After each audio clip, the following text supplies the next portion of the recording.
Hello, my name's Duncan, and welcome to Back Away from the Donkey about books. Today I'm going to be something a little bit different, just a wee bit. It's my top 20 books adapted from comics. And it's partly because it's my birthday week and I just thought, hey, let's do something touch different. So this is part 1, which is 20 to 11. Not as in the time 20 to 11, from numbers 20 to 11. But what I will say, as much as these are the greatest movies ever made, well, maybe not, this opinion, probably if you asked me in 2 weeks' time, this list would be totally different. So this is what I've done now. So let's start at number 20. First one we have is The Edge of Tomorrow. Tom Cruise, Emily Blunt, directed by Christopher McQuarrie, based on All You Need Is Kill by, sorry, I just got to look on my piece of paper because I can't remember the guy's name, Hiroshi Sakurasaka. Sorry, excuse incredibly bad pronunciation. That is really bad. But yeah, Tom Cruise. Tom Cruise plays a PR officer in the military. Basically, all of Europe is covered by a war invaded by aliens, and he plays a PR officer, and he's sent to basically jump with a load of troops to one of the things. He has no training, so while he does that, he basically dies and ends up in a time loop. And in this time loop, he has to do stuff to try and kill the aliens. It's very clever, very well put together. Some great battle armor, and if you read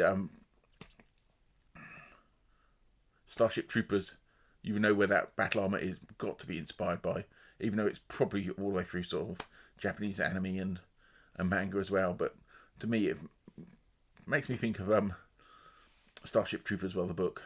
But anyway, yes, so he's caught in this time loop, and Emily Blunt's one of the biggest warriors, and he's got to try and recruit her. It's lots of shades of sort of Groundhog Day, 1201, which is the story before Groundhog Day, which Groundhog Day sort of borrowed the idea from that story. But it's a great movie. If you've not seen it, you should go and see it. But I'm guessing most people have seen it.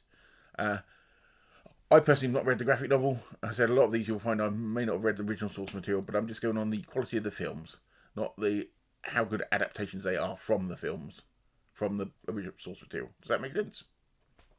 Next one is number 19, and it's from 1982, and it's Swamp Thing. Yes, I know there was a recent TV adaptation that was done a few years back on one of the streaming services that they cancelled after one season, but this 1982 one was done by Wes Craven, him of the Nightmare on Elm Street fame. Stars Ray Wise, great actor, as the Swamp Thing himself, with Adrian Barbeau, who's appeared in lots of genre type stuff. And basically, he's investigating into plants and and plant human hybrids. And as with all superhero type things, something happens and it turns him into the Swamp Thing. But Ray Wise is fantastic. You just need to see it. It's got a lot of horror sensibilities into it. The background of all the swamps around Florida is fantastic. Only cost at the time $2.5 million, I think, to make, which wasn't a lot of money. And you can at points see that it gets a little bit cheesy at points, because at the points you can see where they had problems with the budget. But it is well worth watching if you've not seen it. So the 1982 version of Swamp Thing. There was actually a sequel called Return to the Swamp Thing. Don't bother with that. Return of the Swamp Thing. Don't bother with that. Please don't bother with that. So yeah, so that's Swamp Thing, number 19. So next, number 18. This one is, I wouldn't recommend everybody watch this. This is a weird one. This is the Heavy Metal movie. Canadian animated film adapted from the Heavy Metal magazine, which was basically an offshoot of the French version of the Heavy Metal magazine, which was a adult magazine.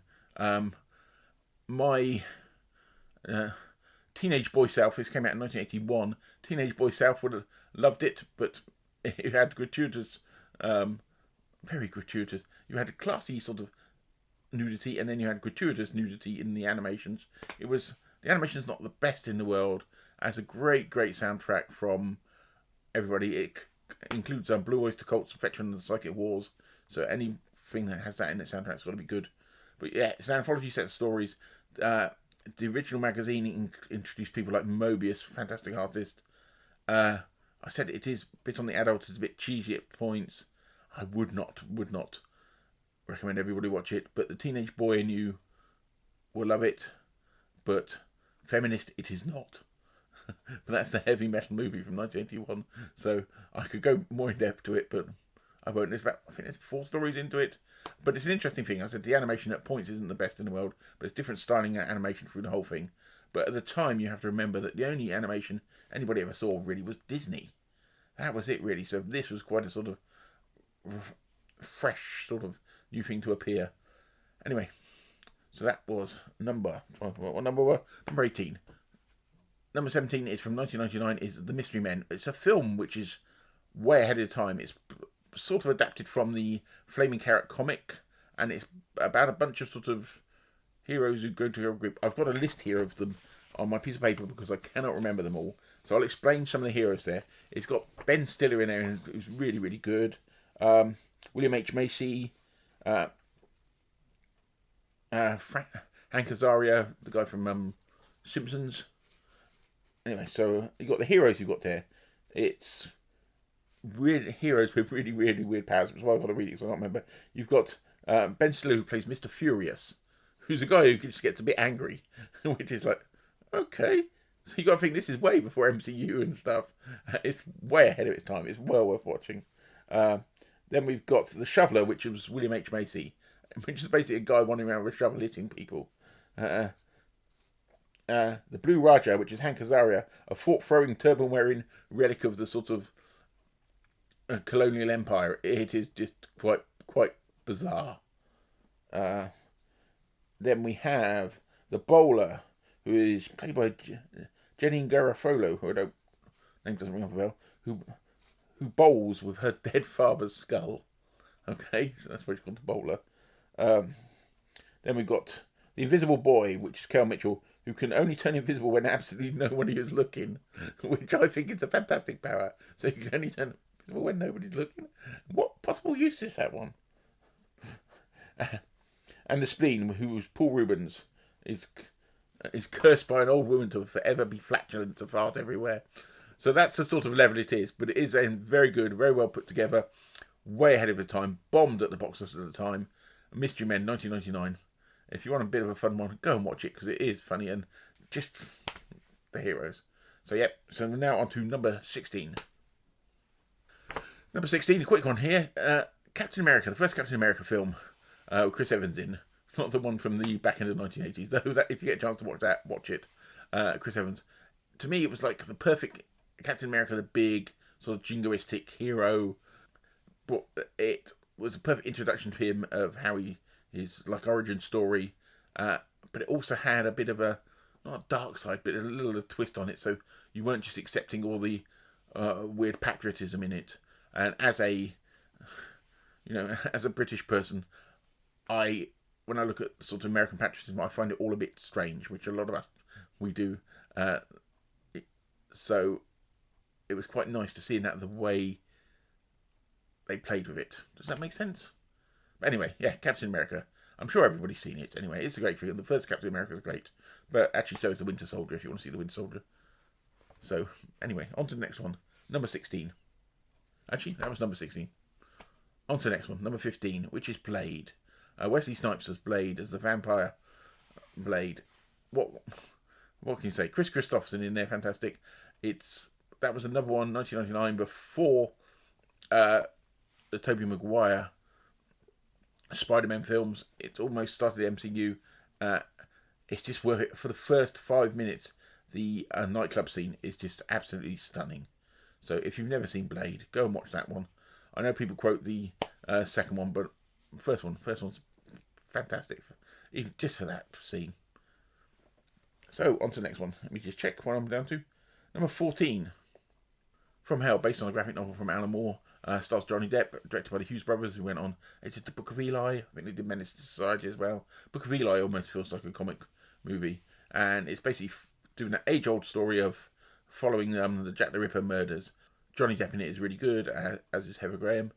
Just well worth a watch. If you've not seen it, From Hell.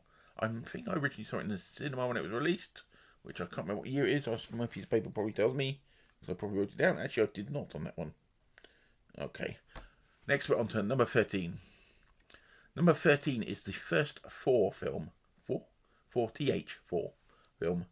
One directed by Kenneth Branagh. And this is probably my favourite of them. I'm not a fan of the later ones, the one where they took the comedy over the top. They just didn't really... Thor Ragnarok really disappointed me. It really did. I like this first one because, to me, Kenneth Branagh is the director, and he managed to get the pompousness of Thor really nicely well, and almost the lunacy of it. So yeah, so the first Thor film is I said, my favourite Thor film. So yeah, if you've never seen it, go watch it. Next one, number 12, 300, based on Frank Miller's graphic novel. Basically, the story of the 300 Spartans. Zack Snyder, I have my issues with him, as do a lot of people, but I think this was almost a perfect for him, because you had his bleached out colouring, you had Gerard Butler oiled up all the time. It looks stunning, and it is really, really well done.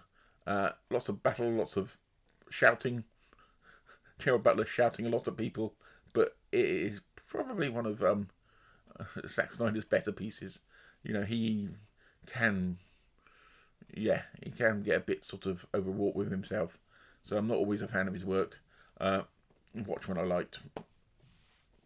His reimagining of Dawn of the Dead I quite liked, but as a director he a bit suspect sometimes, and he gets a bit carried away with himself. But yes, 300, well worth watching.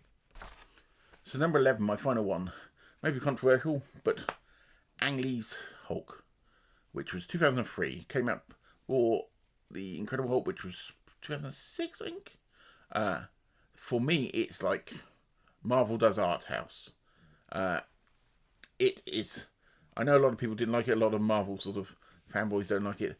Got panels in it. Got comic book panels throughout it. You have flashbacks with weird nuclear explosions put in and flashes across it. All this sort of inspires you to look at the sort of tragedy of the whole story. The first half is just almost concentrating on the absolute tragedy of the whole thing, and it all adds up to make you almost feel split, like Bruce Banner's personality is split. Does this make sense? Am I getting a bit pretentious here? But I think it looks wonderful. Even the way that the Hulk is animated is very... It sort of brings into mind King Kong at points, just the way he's done. And I just think it's an incredibly underrated film, and it really is my favourite Hulk film. And in some ways, the fact that it's not really linked into the rest of the MCU is good.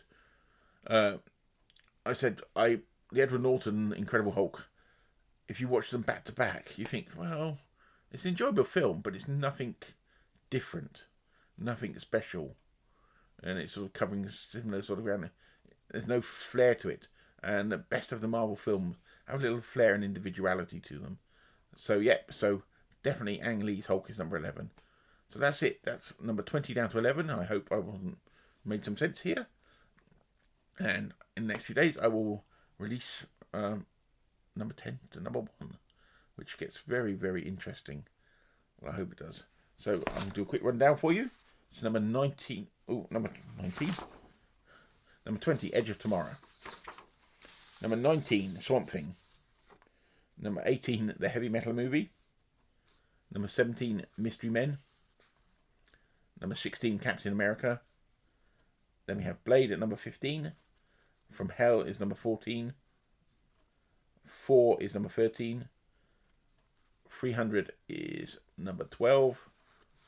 And number 11 is Ang Lee's Hulk. And I said, I've got the rest of them written down for the next 10. And I said, you ask me in a week's time, and it'll probably change. So I will speak to you all very soon, and I hope you enjoyed this. Any comments, load them below. Put them below. And I believe that in our podcast next time, Hal wants to go through these with me. So he can probably vehemently disagree with me. So I will take that list to our next podcast recording. So keep an eye out for that. Anyway, I will speak to you all very soon, and thanks very much. Bye-bye.